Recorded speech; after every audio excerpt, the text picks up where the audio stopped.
Is there a doctor in the house? Well, today on 10,000 Miles, there certainly is. I'm happy to introduce you to Dr. Dean Jones, DC. Started his medical journey as a chiropractor and quickly got into the things needed to become a holistic obesity expert.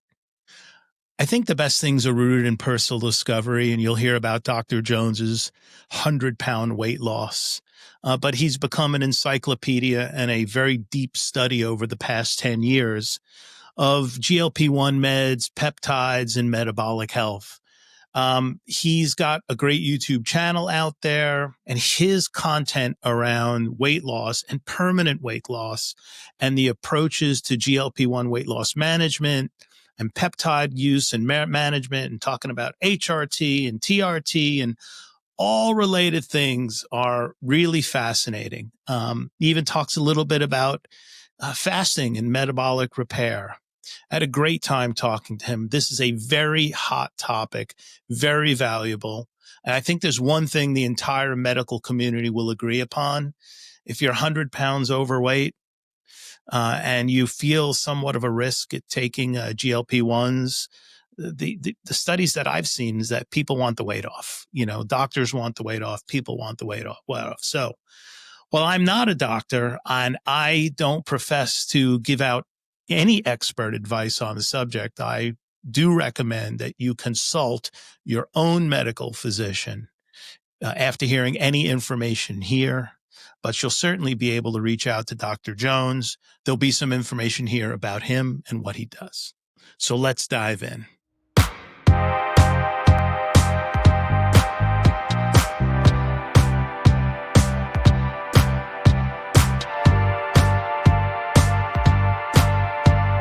Please don't forget to like, comment, share, and subscribe.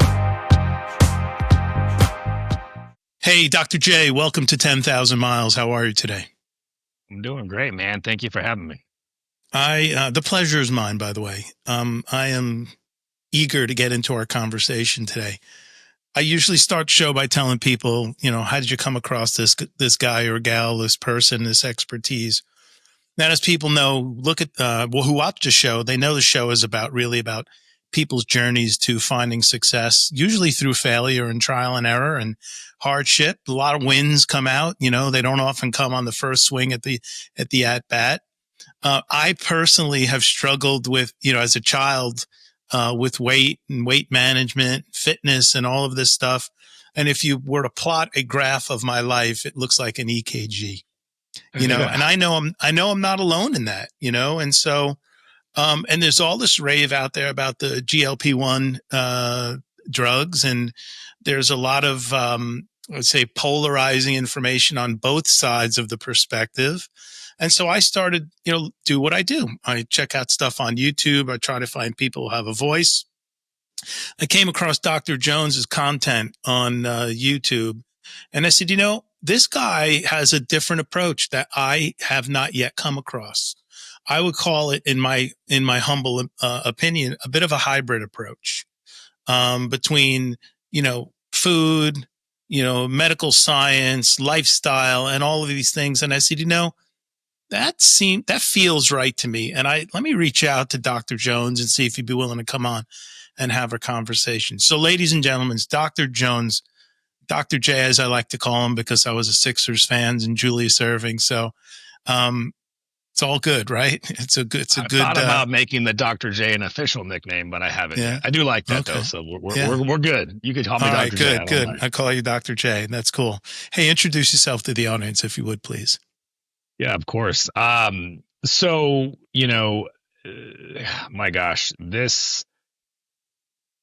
for me, I am blessed to have stumbled into what my life's calling is. And I know, sadly, most people don't get to say that. Most people don't get to look at what they do as like not only something they like, but like spiritually aligned, you know, to the nth degree. And healthcare was close, you know. I knew I was on the right track when I got into healthcare, holistic healthcare, but landing where I'm at now was the boom, you know. Like every day I work, it doesn't feel like work, you know. And so It's a pleasure and an honor to do what I do, which is help people fight obesity and metabolic health issues, some of which I've dealt with myself. And so yeah, my name is Dean Jones, and my whole thing started when I hit 300 pounds as a 16-year-old, Wow. and No one would yeah, ever know that, by the way. no, I know. So You every don't time have the frame of a 300-pound guy. I mean, you look well put together, and this just looks like this has been you. Yeah, I and it really does. People go on my coaching calls when we have our first intro, and the people that don't know are always like, "What?" When I say that, although a lot of them, since they've been following me on social media, that's what led them to start. They actually know and that's kind of why they're there. They're like, "I want to work with somebody who's walked a mile in my shoes." Because that's really motivating. It's really motivating. I know myself, I want to work with somebody who's done what I'm trying to do, of course, right? So, yeah, I hit 300 pounds as a 16-year-old. Not an athletic lineman, football, not that kind of 300 pound. I want to be clear, because that's a very different kind of 300 pounds. Yeah, sure. I couldn't even do a push-up.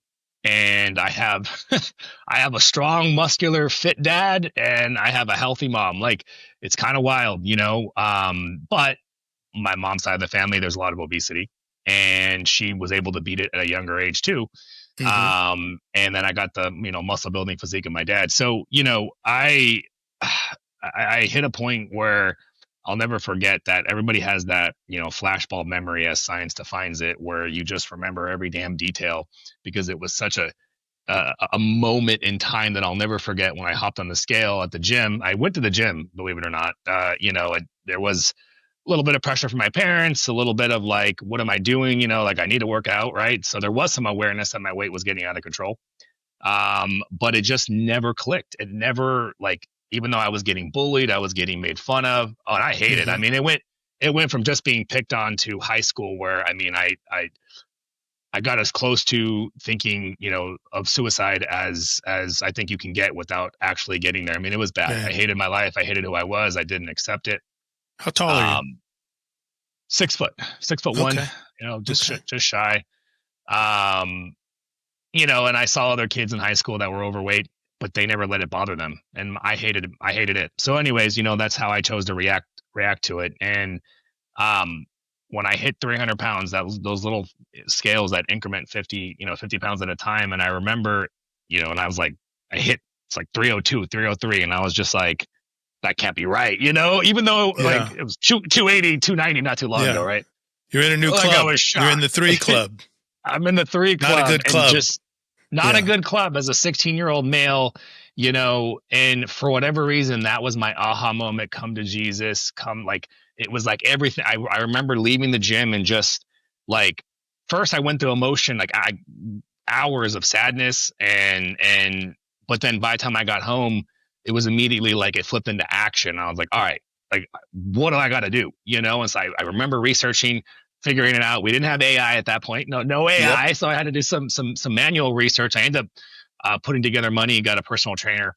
I told the guy, I was like, look, all I can afford is this 5-6 pack with you. I found the guy who lost the most amount of weight, because that's what was inspiring to me. Yeah.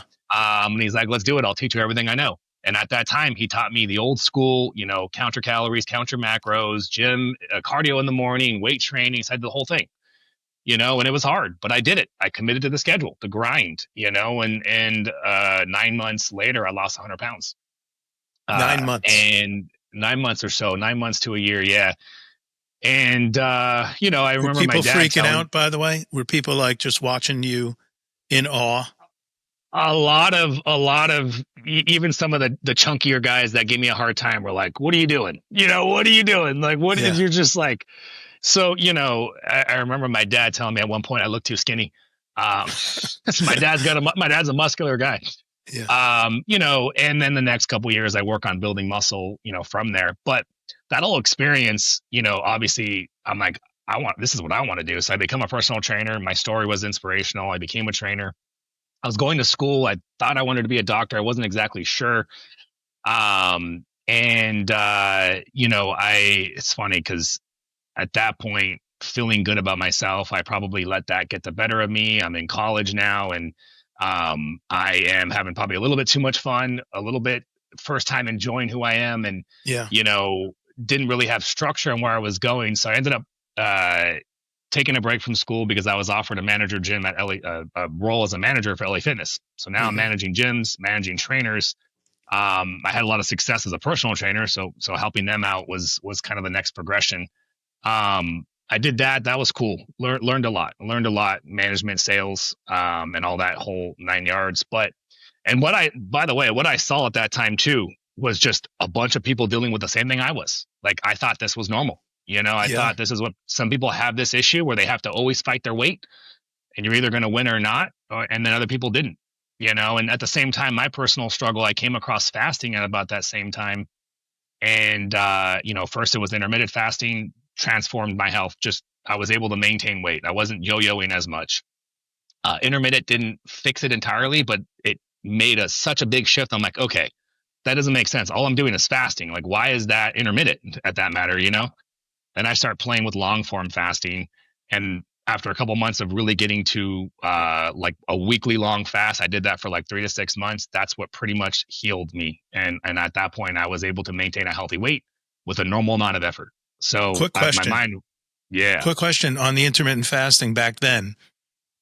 Were you really focused on it? Let's say you were doing 16/8. I'm not sure what you were doing. 16/8. Yeah. How focused on calories and macronutrients were you in the 8 hours? Were you eating whatever the hell you wanted? Were you on a prescribed plan, a prescribed diet? Like, or was the At only that thing you were doing time, was reducing your eating window?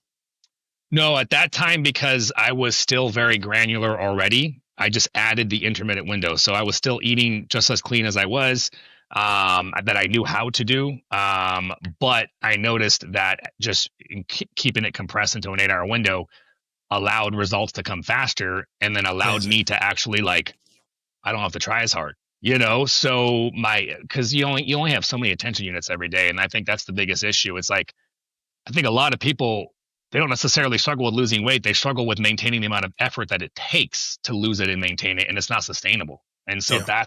that's the whole thing. Like you yourself, you said you probably that's part of why you had your own struggles, because it's like you can't maintain it because it's too much effort and you got life. So It's also we'll get because I'm a maniac, Dr. J. I'm an extreme guy. I either do something heads down 150% in. I mean, I'll tell you stories about during, my CrossFit days when I'm benching 350, I'm like, 14, 13% body fat. I'm deadlifting 450 plus. I got my CrossFit total over 1,000 pounds. I'd go to a dinner nice. party and I'd have my buddy make me a protein shake while everybody's Yeah. having a cocktail. I'm like, I'm a maniac, and Yeah. that's why, because then I let go and it comes off a little, the foot comes off the gas. And my wife will tell me, you only know two positions, on and off, Yeah. but I'm working on it. I'm working on it. No, totally. And we can go Yeah. back and forth on that too, because I hear you on that. So anyways, yeah, I discovered that long fasting where I ended up doing, in addition to the intermittent, I started doing like a weekly long fast, 24, 36, 48. I did that for several months, and that's really what Hmm. healed my insulin resistance. That's what was going on. I Really. didn't know at the time it was insulin resistance and inflammation. At that time, I decided I had some pretty crazy, wild experience with my own personal health, where I ended up interacting with a chiropractor. Kind of had some transformative discoveries of what he did for my body, because I had some crazy injury that wasn't getting better, and that's when I kind of knew I wanted, this is what I wanted to do. So I ended up going down this path, going to chiropractic school. Um, but I always had an inclination to do, more broad scope approach with the medical providers as well. So when I graduated, I ended up medically integrating the practice.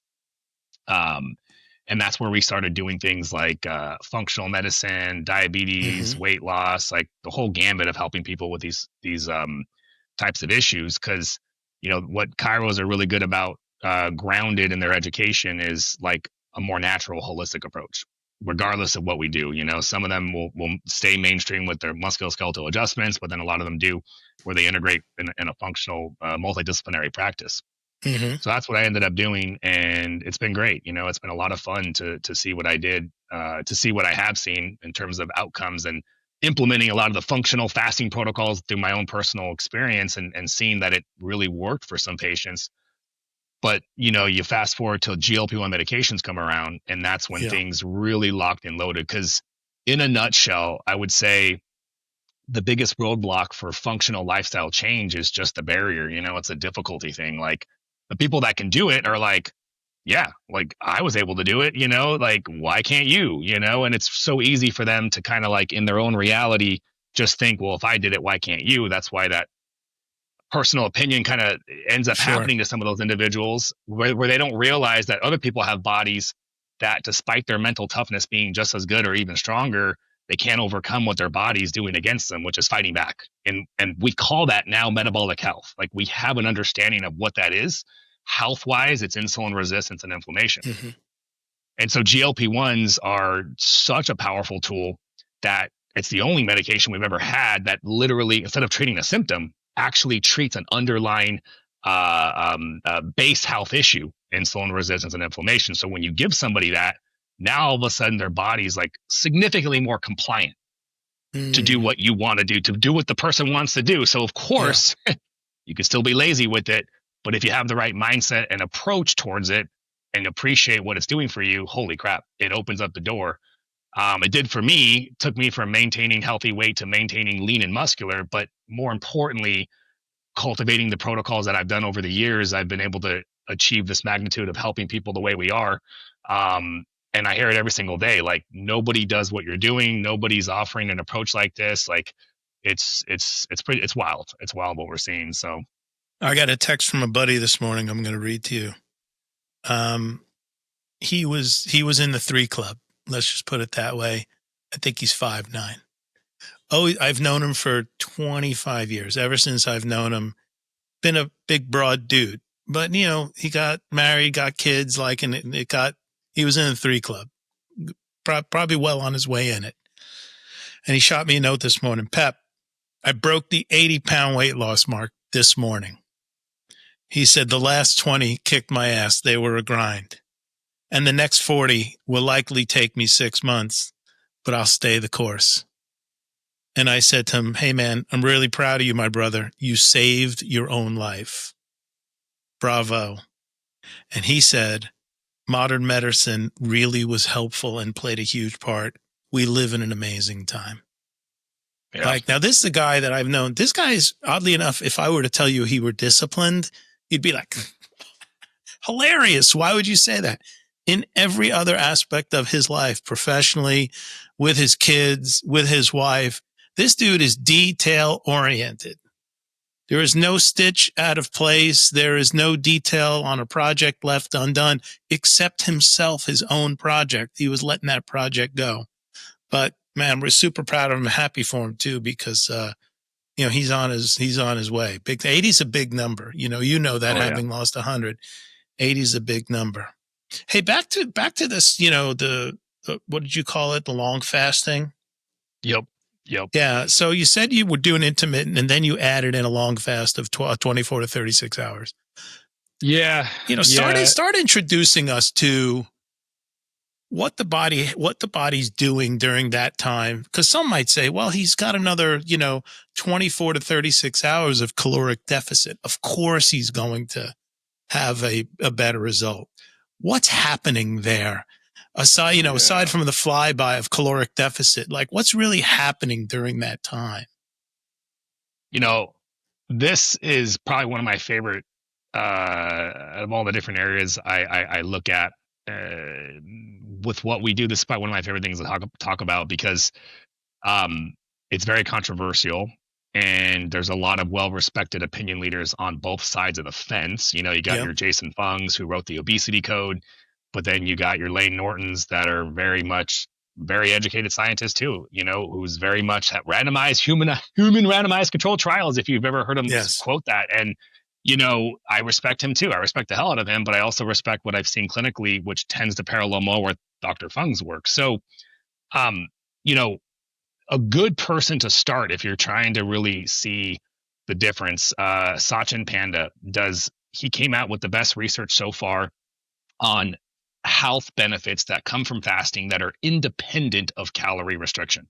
So Okay. without a doubt, there is very strong scientific validation for fasting health benefits in the weight loss category and outside of weight loss that are truly independent of calorie restriction. They've already proven that. But where it gets muddy is the human randomized controlled trials tried to figure out, looking at humans and weight loss, and tried to give fasting proof that it was better, and it didn't actually pan out. They actually didn't matter whether somebody did low carb, whether they did fasting. It was like weight loss results were the same. So because of that, it creates a lot of confusion. But we can get into that if you want. But just getting back to what's really happening when you fast, you're giving your body a period of lower insulin levels. And that's ultimately, like, a lot of things happening with fasting.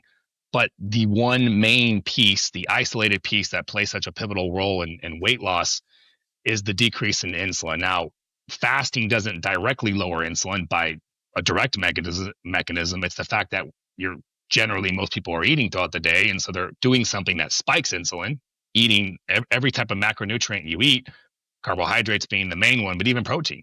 You eat pure protein, that's going to spike insulin too. But fat is very negligible. Fat is the one that is very negligible, almost non-existent, but still a little bit of insulin spike. So the only way to not push insulin higher is literally not eating. So fasting is, by that definition, a period of allowing insulin levels to come down. That is, it's so important for weight loss, because insulin is the strongest growth hormone in our body. It is the most potent anabolic hormone. Whether it's growing muscle tissue, whether it's growing fat tissue, it's stronger than testosterone. It's stronger than growth hormone. It is the most potent growth signal. And when it's elevated in the body, your fat cells literally you can't mobilize the fat. And that's what the elevated insulin level does. So it blocks the breakdown of fat, the relievement of fat from the fat tissue so your body can burn it. And simultaneously, it's promoting a storage mode. So I like the way this particular doctor, I'm thinking of, scientist, Dr. Nick Norwitz, the way he describes it as a partitioning of calories. So the whole basic idea of calories in versus calories out is such a oversimplified explanation of it, and the body is much more complex. And so the way he describes it as, you got to think about where the calories are partitioned. You consume a bunch of calories, okay, great, but what's your body going to do with it? Either burning it for energy or storing it are just two of many different physiological things it can do. It can go towards your brain. It can go towards healing. It can be used to produce heat. It can be diverted towards your stomach and intestines for digestion. And so there's a decision that has to be made by your body of where it partitions that.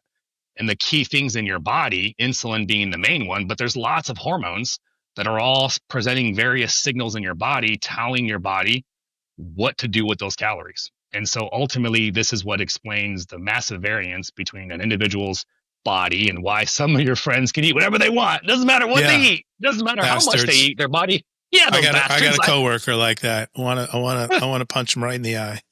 Oh man, when I was we were in I forget where, it might have been Costa Rica. A guy's in his 40s.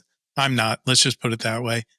And it's a work thing. It's like a president's club, and he comes down to the pool and he takes his shirt off and he's standing. I'm like, put your freaking shirt back on. The guy eats cheeseburgers. He's ripped like Bruce Lee. It's ridiculous. I mean, I just, he goes to the gym a bit, but he's not a gym rat like my son, but yeah, he's perfectly fit. Perfectly fit. It's, you either have a body that not only doesn't gain fat easily, but also stays fit. Then you can have other bodies that don't stay jacked, but they also don't gain fat either. There's various versions of it, but it's all down to how your body's physiology is interacting, the hormones, and insulin being the main one. So, you probably have heard of a term, insulin resistance, which has been growing in popularity over the past 5 to 10 years. Dr. Fung being one of the doctors that really brought this to understanding, and Lustig too as well talks about this a lot as well. But basically, insulin resistance is the ultimate condition where your body stops responding to insulin. So, you live a lifestyle where you're blasting insulin chronically because standard American diet, carbohydrates all the time. We're We're not creating deficits, calorie deficits enough to force fat burning. So we're literally just eating, our body's utilizing the food that we're chronically eating, insulin all the time. So then the body starts becoming less responsive to insulin. But if the body doesn't respond to that insulin resistance by producing more insulin, then blood sugars get really high. And what's that condition called? Diabetes. So Yes. diabetes is literally the inevitable result of when your body can no longer make more insulin to compensate enough to keep the blood sugar down. So that's late stage insulin resistance. But what we understand now is obesity is the entirely other path that can happen too as well. So you either become diabetic or you become obese from a result of insulin resistance. And so really in a nutshell, fasting is not the only, but in my opinion, especially long fasting, prolonged fasting is the most powerful tool for aggressively attacking insulin resistance at its root cause, which is the insulin production itself. And so if somebody were to start off, and I'm going to record a very nice disclaimer for both of our protection up front here, but if somebody, I'll say it again, consult your doctor before doing anything here on this podcast, right? All right. This is obviously Dr. J's a lot of research and practical stuff, and I'm a layman, right? Just for the audience out here, but I've been through my own journey numerous times, tried a million things. And I'm certainly not obese right now, but I'm not in the shape I'd like to be in. Anyway, back on track. If somebody were to start off with an intermittent window, and let's go for best case scenario, they can start off with 16-8. Some people need to go 12-12 and then they go 14, or then they get to 16-8. But now they want to slip in that day. What can they expect in that day? Because I know, let's say I were thinking about doing it, the first thing I say to myself is, all right, I got this 16-8 thing licked, man. This is easy. Like I got this nailed. I'm pretty close to it now, Doc, to be honest with you. Like that's for me to tweak it fully 16-8 would be maybe another hour, right? Going to be easy for me. But now I'd start thinking, what day should I long fast? Don't want to do it on the weekend. It's family. Not going to be sitting here and nothing. Friday's a bad day because my wife likes to go out to dinner sometimes. Right. Thursday, that sounds like a good day. Let me try Wednesday or Thursday. That's middle of the week. I'll do what I do. I'll keep my brain fed. And I've long fasted before. I told you for a long time. I know what to expect. But what can people expect once they figure out their lifestyle and what the right day is? What's going to happen on that first long fast day? Are they going to be completely out of their minds? Are they going to be, scratching the desk for wood flakes under their fingernails? What's that transition look like for people? Well, we had this conversation 4 years ago. My answer would have been entirely different. So You tell me which answer you want to hear. I'll give you the answer, what it is now because of GLP-1 medications. I think everybody should be utilized. Anybody who's overweight, and we can get into why I have such an aggressive opinion, but I think everybody should be using some dose, maybe even a micro dose of GLP-1 meds to help. So when you are using some science to help you, it's easy. It's easy. I wouldn't have said that before. But it's easy now that you have these powerful tools. But basically, as you can imagine, what I was going to say is if you're trying to do this without the tools, which is, I respect everyone's decision, it's harder. There's a mental piece of it's doable, but it's a mental piece. You are going to have to take some of those. I like to think of them, I call them marbles. You have attention units. You have a finite amount of attention units that you can put forth every day, every hour. And where do you want to spend those marbles? Those marbles are going to come from somewhere. So it's about shifting priorities and figuring out what you need to do. But if you could take some marbles out of the other things that you have in your life and put it towards what it would take to withstand the hunger that's going to come, and realize that the hunger is just your body. And then I can get a little spiritual with this and say, you're not your body, you're the thing that runs your body. And the moment you start to have come to grips with that I'm not my body. Oh, my body's a separate thing and I'm me. My body's telling me it's hungry and I'm like, cool, but I'm busy. Yeah, I'm not going to eat. Right. So you can do that, and we can go back and forth on that. But now that we have science that I think makes sense to use, because most people, again, we talk about how busy their lives are, how stressed their lives out, asking them to reallocate marbles when they don't even have enough marbles for their life as it is just not practical. So it's a good easy tee up with for me. With the meds. Yeah, it's a good tee up for me to ask you, what actually drew you to the GLP-1 meds as a start? Clearly, your journey likely began before this stuff, right? You did that 9 months without it. Yeah, I did. I did. I just stumbled upon GLP-1s, like probably most practitioners in the health space. Yep. I remember the first time Dr. Ebenwein, a good friend of mine who's been practicing medicine for 25 years, he's been doing GLP-1 since they first came out 20 years ago. We just did another pod together recently.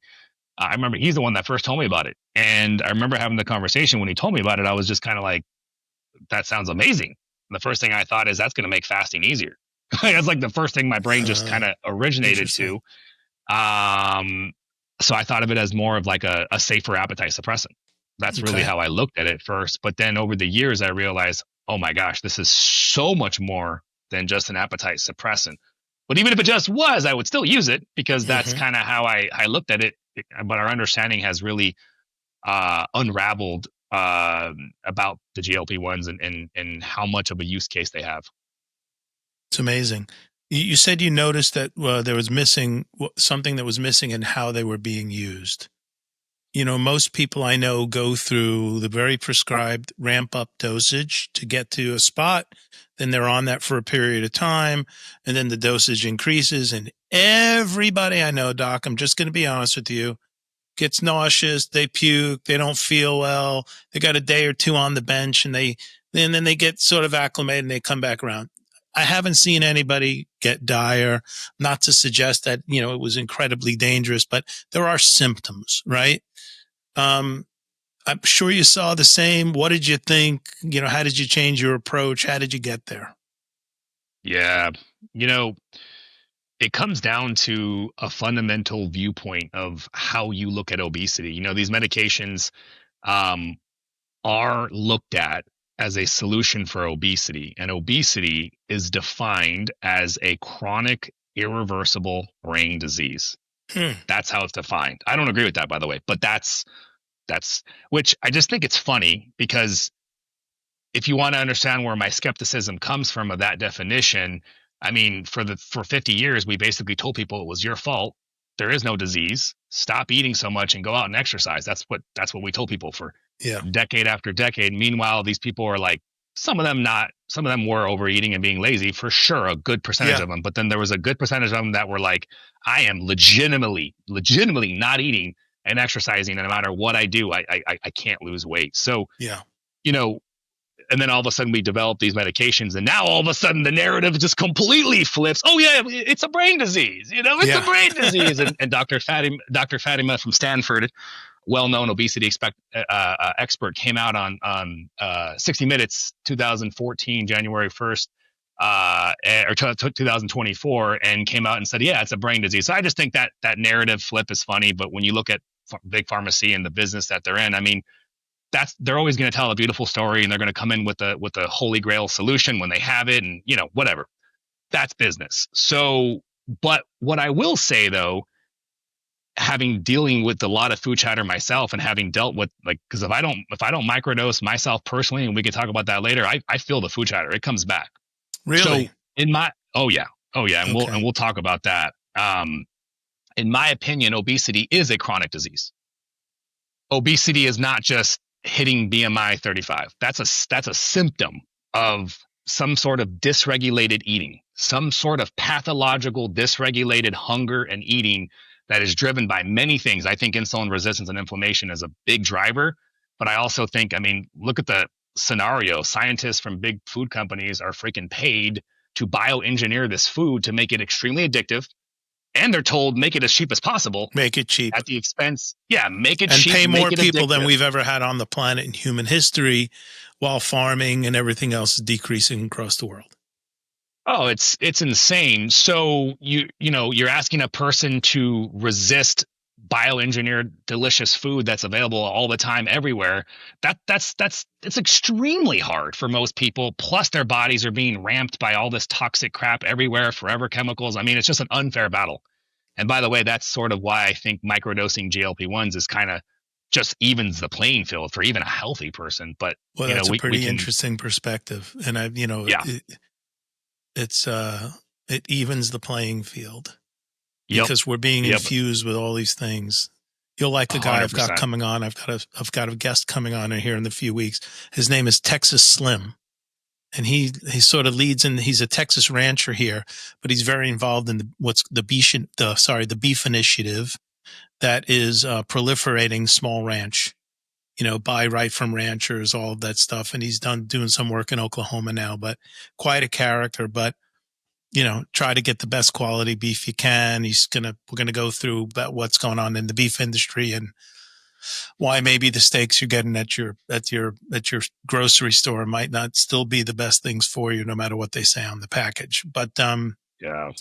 so the microdosing, can we talk specifics? Is it 10% of what you might normally take? Is it 5%? And how frequently is a microdose considered? Yeah, I got to pay respect to Tina Moore. Dr. Tina Moore is the one that really brought this, to my understanding, up in known, because it's not, microdosing is not a official medical way they approach it. Mm-hmm. Because remember, they think it's a chronic irreversible disease, and so the protocols and the studies called for escalation, escalation, escalation. So doctors are following that, and that's why you see what you see, which is people getting racked by side effects. They lose a lot of weight, but then they stall, they feel like crap. That's why, so to answer the prior thing, to finish off there, that's why people end up feeling like crap, and that's the horror stories you hear, including complications. Yeah. But microdosing is using a dose that is lower than a starter dose, right? So tirzepatide, which is known as Mounjaro or Zepbound, is 2.5 milligrams, and then semaglutide, which is known as Ozempic, Wegovy, that's 0.25. So a microdose would be using anything lower than that on a weekly basis. And so for me, after we fix the body, me and my providers that I work with that do the prescriptions, we're trying to fix people's health and body through the program using the lowest dose, which usually is higher than you're not going to microdose when you start. If you're obese, you're overweight, you're going to need the starter dose, and you might need to ramp up once or twice. But we're trying to do the low dose approach because we're implementing strategic lifestyle at the same time. Understood. So that's very different than the standard approach, because they just think nothing's going to work but the med. And so we're lowest dose, increasing only when absolutely necessary. All these targeted lifestyle interventions, fasting being one of them, so that when somebody hits their goal weight, then we can begin to decrease their dose to a microdose, and that's what they maintain, some version of microdosing to maintain their weight loss. And it's a constant test of back and forth between different doses, different lifestyles, but you've done the work to fix your metabolic health so that you can actually maintain on a microdose. That's a very quick kind of overview of how it works. It's interesting. I've read some stuff about appetite regulation and sort of in relationship to how these drugs sort of change your relationship with food. You feel full earlier, your plates get smaller. Very common speak, right? But it's interesting. You said that when you're not on the GLP-1s, even after all these years, you still start feeling that those other things kick back in. Can you speak to any reason why that happens? I mean, it just seems, and that's happened to me too, by the way. I told you I went on an 11-day fast once. And really, if you want to count it, it was almost 17 days, because I did a 3-day bleed in where I started with like fruits and vegetables and then just fruits and then just leafy greens. And then I went into the fast and I came out the same way. So it was a long time. But what happened over that time is that my personal relationship with food altered. There's a minute there where you go, I don't have to eat. This is unbelievable. Who needs food? This is the biggest scam perpetrated on human race. We know that's not true. All healing comes from the food, but the right food, I should say. But what is it about the body that even over a prolonged period of time, let's say you were microdosing GLP-1s and you were, curbing that satiation or that hunger, what is it that when you stop makes it come back? I think that's the $1 million question that we just don't have enough of an understanding yet to answer that. I'll share with you. Okay. Trust me, I think about this a lot because, my fiance will poke fun when, it's been a couple of weeks since I had a dose, and she'll just look at me when I'm eating and give me that look. And I noticed, wow, I've been this and I haven't even been talking, you know? Yeah. And so she'll poke fun and she knows that I like to like, I'm like, whoa, you know, like kind of pull myself out of it and realize you're right. Like Yeah. eating right now just became way more important than it was on a microdose, right? Why? You know, I think part of it is like what like we just talked about earlier, you know, living in a society where we've been made addicted to food, I think is part of it. I also think it goes much deeper than that though. I mean, these forever chemicals that we're just starting to understand go so deep that we're seeing cross generational pathologies, which basically means diseases that are literally kids are being born with and being impacted from stuff that their parents did. You Wow. know, and it's getting so bad that there's a whole study called epigenetics where literally certain genes in your bodies are being turned on because of lifestyles that your parents did. I mean, that's how deep this thing is going. So Amazing. yeah, it's wild stuff. And so I think it's a combination. It's easy to just kind of put a lot of that into genetics. So there is a genetic piece. They've done obesity studies where they've looked at genetic studies and found an indication that there's some amount of genetic predisposition to obesity itself. But I think you factor that with the forever chemicals. What did your parents do? How much hyperpalatable food is around you? And then all of that is then muddled with what's your life like? What's your stress level like? What are you going through? And you get this like plethora of so many things that ultimately, I think one of two things are going to happen for people. They're going to beat their obesity, they're going to restore optimal health. And some people, truthfully, won't need it because it'll be completely gone. And so, in theory, if it's completely gone, you shouldn't need anything. Okay, Yeah. cool. I think, because I do see some of those patients. Not as often. I do, we talk about my microdosing for everybody kind of theory, but I do think that because even for those people, if you get rid of all the genetic piece of it, if it was never there, you're still having to look at hyperpalatable food everywhere you go. That's Yeah. unfair. That's always going to be there, you know? So our grandparents Sometimes didn't even when have you to. think you're getting the best piece of chicken, you're really not. You're really not, You're and not. even our grandparents weren't forced to have to deal with delicious food everywhere, crappy food everywhere. So there's a little bit of that that's always working against us. So yeah, some combination of all of that is going to lead some people like myself to where at least I haven't been able to fix it yet. I'm working on various things with my health, but I think there's a combination of things that are leading to this potential certain amount of dysregulated hunger, food chatter as it's now called and recognized, that comes back. You mentioned about, in plain speak, the availability of food around us. For the past few years, my family goes back to New Jersey for a few weeks in the summer, 2, 3, maybe this year, 4. We'll see how it goes, but it's where our Yeah, family's from.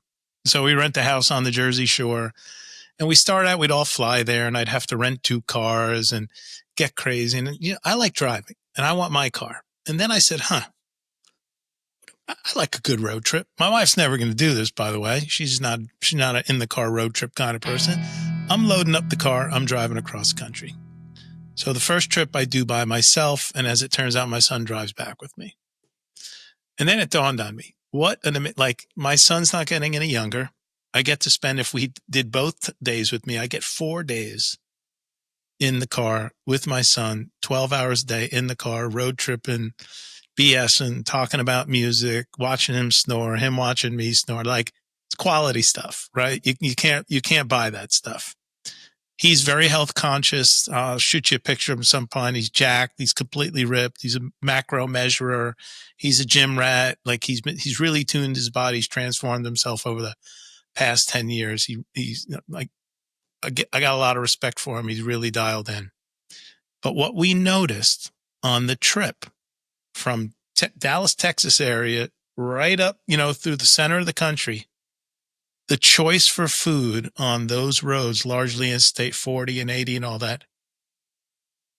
I mean, dude, we were sometimes living on bars, finding and pre-buying the best nutritious protein bars with the least amount of garbage we could, because otherwise it was fast food city all along the way. And occasionally, like where we stopped in a city, we'd find a steakhouse or find some place good to go get a protein and a vegetable and something, that we can consume, but the access to what we really need is very slim, and it's expensive.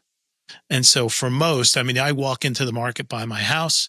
I'm very blessed. I live in a pretty good area where the market, the main market by me, has a very large section of organic produce.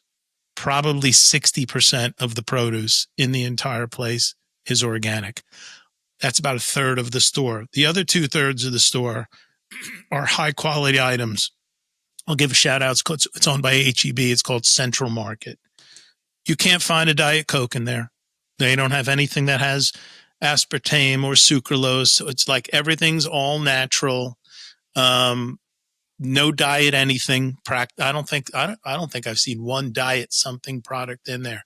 And they do a yeoman's job of trying to source quality stuff. It's a bloody fortune. An organic avocado is, if I buy 6 of them, it's twice even the 10-pack of avocados you buy from Peru and Costco.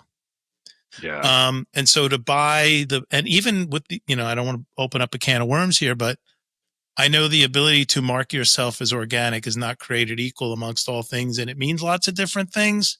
So psychologically, I feel good. Vic buy organic food. Vic feel good. I take the best step I can with the resources around me. Short of having a garden and my own cows, I try to seek the best stuff.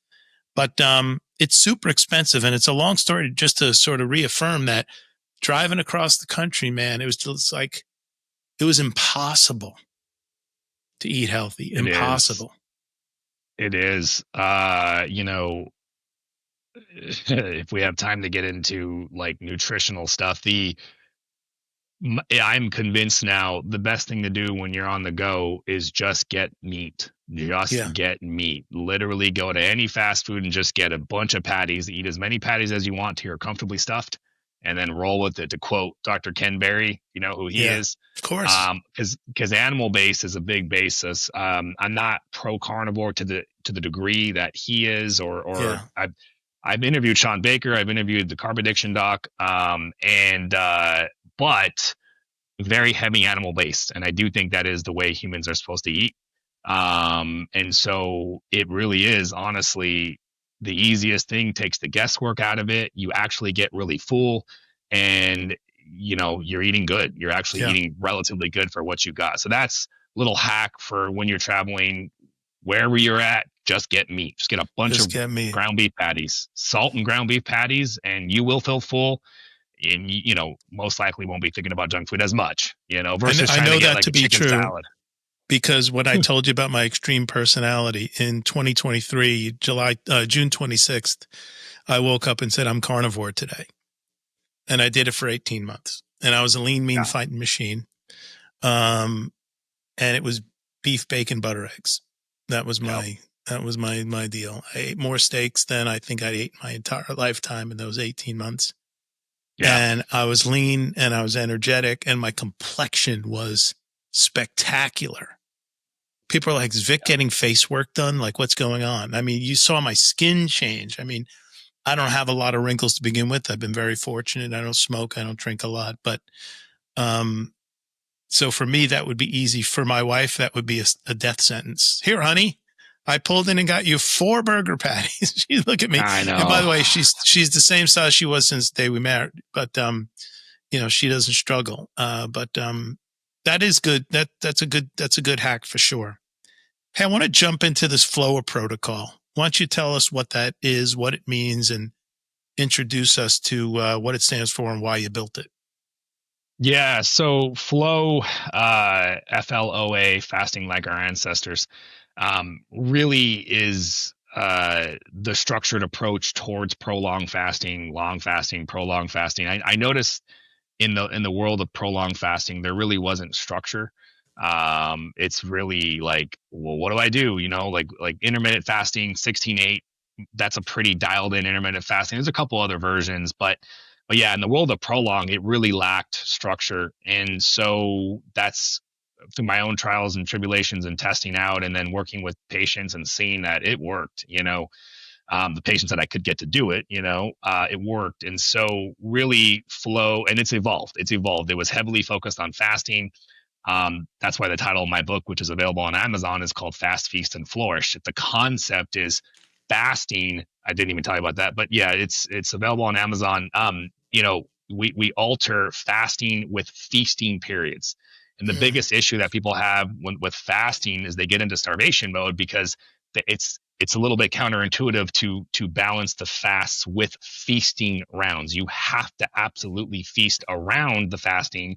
You're still gonna be in a weekly calorie deficit, which is great, but it prevents starvation mode from happening. But really, in essence, flow really is a structured program where we implement fasting protocols, the dietary protocols, it's the whole 9 yards, everything that you can do lifestyle wise, and we can get into the different pillars to again maximize the healing of insulin resistance and inflammation, but utilize cutting edge medications and peptides like the GLP1s. There's other cool peptides that mobilize fat, like AOD, and 9604 is a very popular one that we use. The combination of the peptides and the GLP1s make it easy so that you can get into lifestyle like we talked about. And fasting is the centerpiece out of everything we do there. And then dietary stuff is probably the second most powerful piece of that. Let's move to exercise as part of that, the overall protocol. Why is resistance training especially important and essential for building lean mass and enhancing insulin sensitivity? Yeah, and I've noticed people get confused when they hear insulin sensitivity versus insulin resistance. So I always help to kind of give a good framework. When we talk about insulin resistance, insulin sensitivity, we're saying the same thing. Insulin sensitivity just means the opposite of insulin resistance. So if you're healing insulin resistance, you are becoming more insulin sensitive. Just for viewers because sometimes people will use those words interchangeably and then it makes people think that they're different things. No, we're talking about the same spectrum here, resistance versus insulin sensitivity. But yeah, muscle mass is the presence of muscle mass on your body is just so important for so many things, specifically in the category of insulin resistance. Your muscles are like big sponges for sugar, big sponges for glucose. The more skeletal muscle you have on your body, the more depots you have, deposition spots for carbohydrates, for sugar. So you literally can't get to elevated blood sugar levels and elevated insulin levels without filling up your tanks. So really an easy way to think about it is you're just increasing the tank size. And the bigger the tank is, the harder it is to overfill. And overfilling is what leads to all the issues that we talked about earlier. So that's a really easy way to think of it, is just making your tanks bigger, which is a barrier to becoming insulin resistant. But then it goes beyond that. Every pound of muscle mass you have on your body, it's burning more. Your body's burning more calories at rest, which is another big piece of it. And I'd say those two pieces, out of all the benefits muscle mass offers, those are the two real big pieces. But I mean, they have research now looking at just straight up longevity. It's very, very well established that the more skeletal muscle you have, the longer you're going to live, which I think is a combo of the metabolic health and just the fact that if you fall down and you don't break your hip, it's likely due to the muscle mass you have on your body. I follow Peter Attia a little bit as well. And he said, the muscle mass is a key indicator into longevity, but largely because the number one demise in elderly is a fall, catastrophic fall that leads to demise. And if you have the muscular structure, your risk of having that fall is far less. And so I'm sure there are a million other benefits around it, but, despite my ebb and flow in my gym commitment, I do calisthenics around the house every single day, stretching. And I have this thing that I've done now for 10 years. I'm obsessed with a deep squat.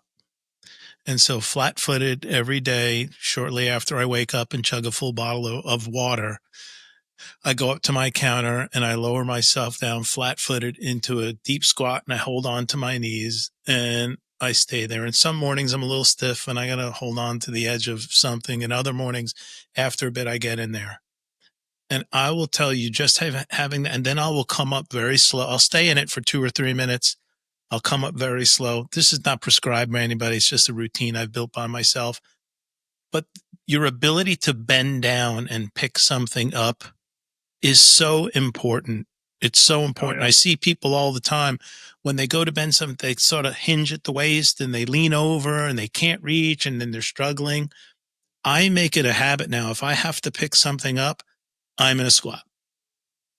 That's my go-to because I go down, I come up, and that's been a little bit of one of my own personal secrets about staying flexible, staying strong through the core. Yeah. Do I have to get back to the gym and sort of kick it up the next notch? 100%. But you can pick up these routines, push up, sit up, stretching, planks, air squats. If you have a light kettlebell, Russian kettlebell swings, straight kettlebell swings. There's so much you can do with no equipment. Bands, rubber bands, incredible. My son's outside all the time, aside from going into the gym. If he's going to play around the golf, he's doing routines with bands to activate muscle, to get moving, all of this stuff. So you don't need a fancy, expensive gym membership. There are plenty of routines you can pick up, and you can create resistance with body weight. And if people if they don't believe that, look up a guy on YouTube. His name is Broly Gaines. And he's a funny dude because he'll always say, you want to get 6-pack abs? Do these, right? And he'll I didn't know the name, but I knew that. Yeah, do these guy. Dude, that guy is jacked, man. He is so strong, and the stuff he can do is pretty incredible. It's amazing. That's funny. Muscle protection. This was an area that I wanted to talk about. A lot of people on GLP1s tend to lose a lot of weight, and then they go on a DEXA scan or they go on the InBody scale or something like that, and they come back and go, wow, I lost 22 pounds, but oh gosh, 12 were muscle. I'm down 12 pounds in muscle. What can people do to avoid that pitfall? Because listen, at the end of the day, the science, and anybody I've talked to, this is not my opinion, but this is just my take on what I've read from experts. People will say, no matter what risk you think you may have, no matter how much muscle you may lose, if you are obese, the benefit of pulling the weight off outweighs just about anything else. That said, you don't want to wind up with 120, 6'1", 120-pound body with absolutely zero muscle on it. So for those who are out there and potentially considering talk to their doctors about this, and should they get advised on the protocol, what can they do to maintain the muscle mass while they're going through this? Yeah.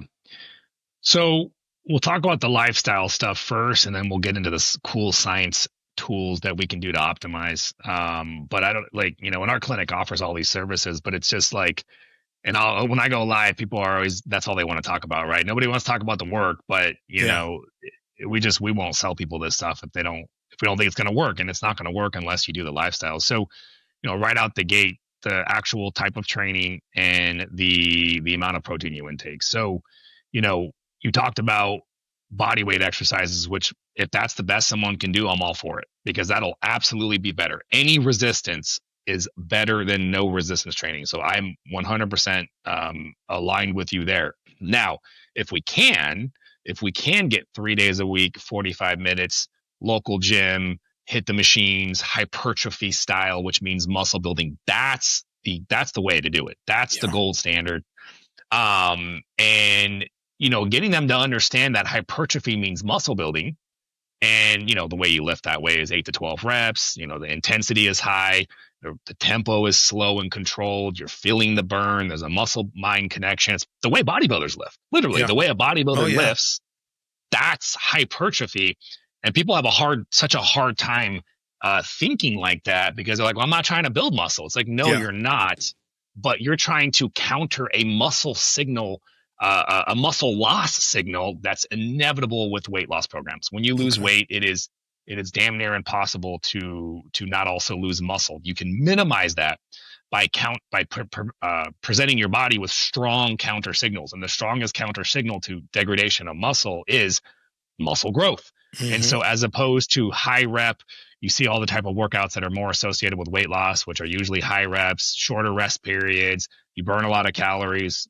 Those aren't bad, but those aren't the strongest muscle building signals. And because we do so much fasting, we don't need to worry about burning more calories. There's the science there. The genius combo is like we get enough calorie deficit from the fasting. So we want our workouts to be the strongest muscle building signal possible, which you're not even sweating sometimes when you do a strict hypertrophy workout because you're giving yourself like 90-second rest periods optimally. So really it's the training itself, hypertrophy style. Number 2, adequate protein intake. So, super simple, stupid. I always like to do stupid simple as much as possible. 1 gram per pound of protein, or 1 gram of protein per pound of target body weight. So, if you're trying to hit 150 target body weight, that's a you good could do distinction. 1 gram of, yeah, because if you're 50 pounds, 80 pounds overweight, most of that extra weight is fat. Yeah. And so most people's goal weight is going to be somewhere aligned with the BMI scale, and that kind of accounts for the extra fat. So if you do hit 1 gram per pound of what you weigh, that extra protein is just going to be converted to energy, not the end of the world. But you don't have to because it's so hard, right, for people to hit their protein goals. So 1 gram per pound of target body weight. You do those 2 things, that's your base. That's your base. The third lifestyle thing is slowing down the weight loss rate itself. And that's massive, especially when you talk about GLP1s. People are losing freaking 2 to 4 pounds a week sometimes relative to how much they weigh. That's just too much. A good weight loss rate that we shoot for is 0.5% to 1% of your body weight every week. So a 200-pound person losing weight, I don't want you losing more than 2 pounds a week. More than 2 1 pounds. to 2 pounds. Yeah. And that would be more than 1%. So 0.5% to 1% for a 200-pound person would be 1 to 2 pounds per week. And I know that sometimes is slow. But that's going to take forever to lose my weight. Yeah. But they have to understand that by doing that, you're leaving enough calories to prevent all muscle loss. And when you do this right, especially if you start lifting weights for the first time, you might even build a couple pounds of muscle in this deficit because the signal for growth is so strong when you hit the gates and you haven't been lifting in a while. So those 3 things, those are the 3 most, that's your base right there. Now, if you want to optimize it, testosterone and growth hormone growth hormone peptides. So, we've been doing hormone therapy for men and women for probably damn near a decade now. And you don't need a blood test. I'll tell you right now, if you have man or woman listening to this, if you have half or more of the following symptoms, you likely have suboptimal testosterone. So decreases in energy, increases in brain fog, lower motivation, lower confidence, lower sex drive, increased anxiety, increased depression. You just don't respond to workouts anymore. And then for men, if it gets really, really low, then you get erectile dysfunction. So if you have half or more of those symptoms, that's a classic presentation that most likely testosterone is suboptimal in your body. I don't need any labs to diagnose that because if I can add something in to support that. I did get, when I turned 50, I got blood work to see what my TRT was. And I was sub 300. And they went, you're in the normal range. Yeah. Normal's like what? I don't know. I think it was like if I were 280, I don't remember exactly.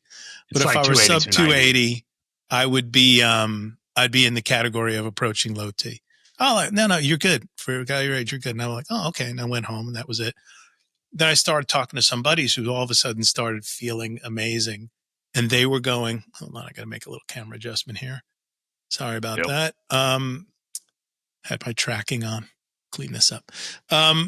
And they started going to a clinic here and started getting a TRT replacement, a TRT, and started feeling like $1 million. And they were, depending on who the individual was, their ranges were anywhere from 700 to 900, which is where this particular clinic wanted to keep them. Some other factors. So I drank the Kool-Aid. I went in, and it took me 3 clinics to find the right one. I didn't think initially the first 2 were getting my protocols right. One had me well above 1,000, 1,200 range, and my face blew up like a cherry tomato. But, I didn't have to walk through the door at the gym. I just took it and ripped it off its hinges as I walked through the door. Wow. I was so freaking strong. It was crazy. And I never needed recovery. I can go work out to the bone, barely sore. I just go back and grind it the next day. I get a pellet now. And I had to play with the pellet. I had to play with the dose and the frequency to optimize how I feel. So for me, it's lower dose every 3 months. versus 5 or 6 months greater dose. And then I would wind up coming down. Taper And that down. last month, I'd be chugging.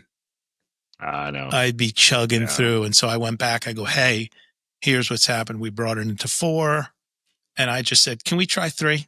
Let's notch it down another 100 or 200.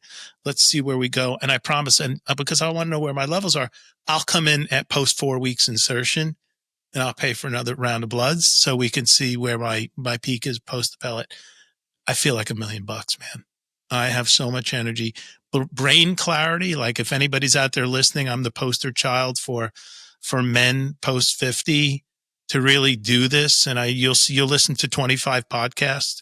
Again, not a doctor, but I can tell you how I feel. $1 million.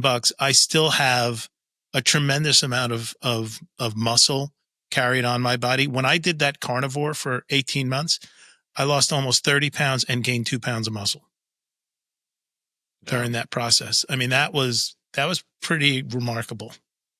That was pretty remarkable. It really is. And, the body works in harmony when all your different systems can line up, and so trying to fight your weight and all of that when your testosterone's in the tank is hard, and it's an interesting conversation because deep functional medicine wouldn't use hormones, right? No. And so this is where, because they'll say, if you fix everything else, your hormones will get better. Yeah, but if you can't get your ass out of bed because you feel like shit and you're depressed and blah, blah, blah, blah, how are you supposed to do the lifestyle? So again, there's a balance between both ends. And so you got your GLP1s for the food chatter, you got your testosterone to feel normal so that you can get up and be motivated to execute the lifestyle. Yep. And so again, I'll say the same thing about testosterone. If you are motivated enough and you don't have the barrier and those symptoms aren't impacting you, don't do hormone therapy, because it is a treatment that does have potential risks and complications if it's not done properly. And so, but I think a lot of people, if they wouldn't be asking this question if that wasn't an issue. So, Exactly. Just another powerful tool. Great for tool. the people who need it. Yeah. Great tool. Hey, by the way, you mentioned about the protein. A gram of protein per ideal body weight. And I just wanted to call this out here. A 14-ounce cooked steak yields about 98 grams of protein. So for folks that are out there going, what do I have to eat? I mean, you're a ChatGPT away from figuring out what it is you eat. I like steak. I eat a lot of steak. I eat some chicken. I eat a little bit of fish, but I mostly eat red meat for my protein sources, lean red meat. On occasion, I delve into a ribeye and then realize why I don't eat those all the time. And I know in my body, I could tell when I'm craving some fats because I eat a pretty low carb diet. But eating 2 14-ounce cooked steaks to get 200 grams of protein, which would be an amazing ideal weight for me, is a freaking slam dunk. I mean, that's so easy. It's not even funny. Sans the other things, but just for reference, people go out there and find out what your ideal body weight is. Pop it in the ChatGPT, and you'll find out exactly what that needs to be. But love that. Hey, I want to transition to another topic here, if you don't mind. Sure. Pardon me. Where are we here? There's some things out there. We touched on this a little bit, but I want to talk about the future of weight loss a little bit. Where's weight loss medicine heading in the next 5 years? Why personalization is going to take over standards. I think that's true in most things we see. Give us your take on where we are, how it's being approached, what you think is going to happen and come down the pipe, and where your particular areas of focus on. Because I could tell already from talking to you here for the past hour plus, like you're a continuous improvement guy. You're never, you're not, you've been on this journey for a good long time, and the last thing you do when you check out is going to be, you're going to try to figure out what the next thing is so you can bring it upstairs with you. But, what do you see? This is a business, the pharmaceutical industry controls a lot. And so, the narrative is going to continue, the narrative that obesity is a chronic irreversible disease. I do see some positivity in literature that's coming out and people questioning that and challenging that. I think the narrative is going to stay.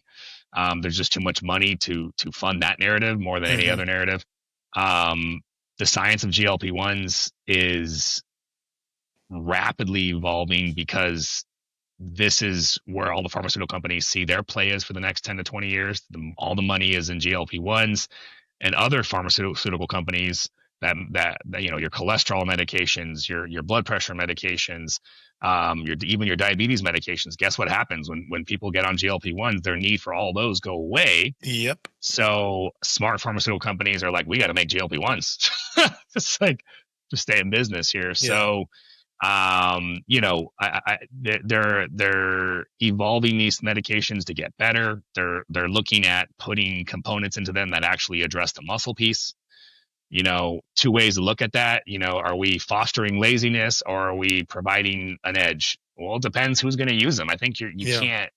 It's going to be both. You are going to foster some laziness, but at the same time, though, in the proper hands, freaking amazing for tools. And so I think we're going to continue to see what's playing out now.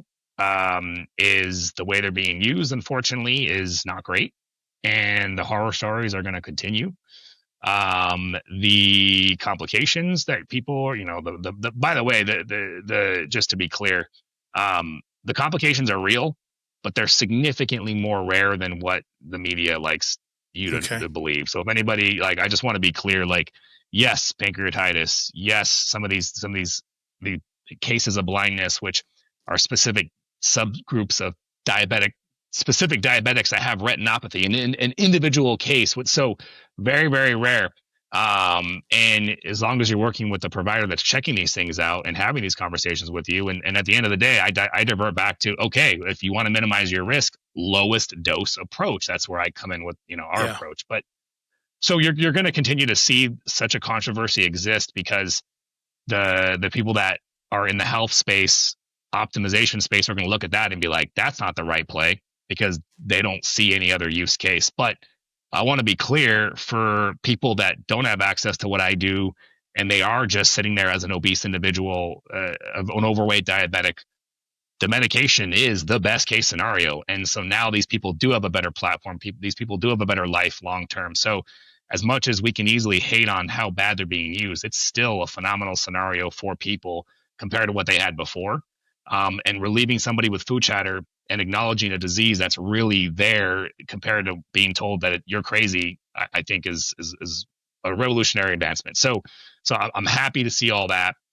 And I think for what I'm doing, at least, I think that momentum is growing. I get asked by doctors all the time, do you provide training?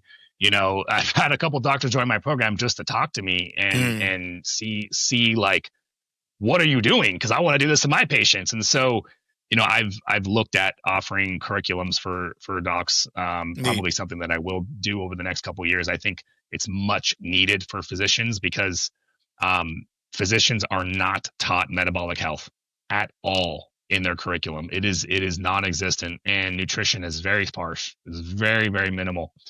And so I hope to see some changes there. I don't know what's going to happen, but yeah, I think if an individual can try to separate what GLP-1s do and what they don't do and establish a plan to put both the lifestyle and the science together, like what we help people with every day, I think you have a potential to transform your life for the better. That's fantastic. I've been meaning to ask you this. I wrote it down. I want to make sure I get to it. There's all this controversy about you can or you can't target visceral fat. What's your take Yeah. on that? So you can you have peptides like tesamorelin that were literally FDA approved for HIV patients with a medical condition known as lipodystrophy. Tesamorelin helps burn visceral fat in those patients, and it's used off label for burning visceral fat, for burning belly fat. Mm-hmm. The visceral fat is a huge indicator of poor health, and people who maybe are not as overweight, but you look at their blood markers, you look at everything else, why are they so unhealthy? It's usually a higher amount of visceral fat. So I find that if you focus on inflammation, if you focus on insulin resistance, and then sometimes cortisol might be higher in those individuals too as well. If we can balance those out, you can see visceral fat decrease. So yeah, I mean, it's a barrier, but it can be addressed and it can be improved. Is there another book that you haven't mentioned yet, or a study that you've that's deeply influenced your work in one way, shape, or form, like a pivotal piece of information that you received? I mean, the obesity code, if I had to pick one book that really laid a foundation, above all, I think the work of Dr. Fung, several books. He's got the diabetes code, he's got the obesity code, and he's got the cancer code, he's got the PCOS code. Now he just came out with the hunger code. Literally I think he just wrote that a couple weeks ago. Nice. And he has challenged so much, and people try to bash him, and they have potential position to do so because the literature is so confusing. And technically, when you have a scientific battle, there's a ground to challenge what he's saying. But man, I mean, history shows that anytime you go against the status quo and challenge what is the mainstream conclusions and thought, you are ridiculed first before you are accepted. And so, my book gives a really brief summary of a lot of what he teaches, and then kind of goes more into practical use case and how you put it all together. But if you want the base and the foundational understanding, I couldn't think of a better book, The Obesity Code. If you are struggling with weight and you really want to dig into the science of how we got here and why standard and modern medicine tells a completely different story, that's my favorite book, hands down. Awesome. What's interesting about your comment about the challenge of breaking the conforming beliefs or discoveries. Science in and of itself is designed to be challenged. That's the whole notion. Like, you get awards for proving shit wrong, I mean, that's the whole notion of science, is to constantly seek and explore and rediscover. I think all of the other things that you're talking about, all the finger pointing, is power, ego, money. I agree. It's unfortunately, it's not science. Hey, I am going to, in the description of this episode, include all of your links to get in touch with you, but I want them to hear from you. What's the best way, if people like what they heard, and I know they're going to, and they want to reach out to you and your practice for help, what's the best way to do that? Yeah, I mean, the link that we'll give you a special link, but just go to social media. I'm happy to say I'm the only Dr. Jones DC that I know of on social media, so that's cool. And so if you type in Dr. Jones DC or just Dr. Jones, you'll find me on all the main platforms. YouTube is definitely where you're going to get into the my 20-30 minute videos where I really dive deep.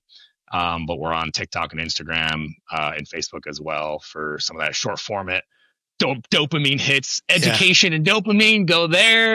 TikTok is, it's funny. TikTok is like in the middle.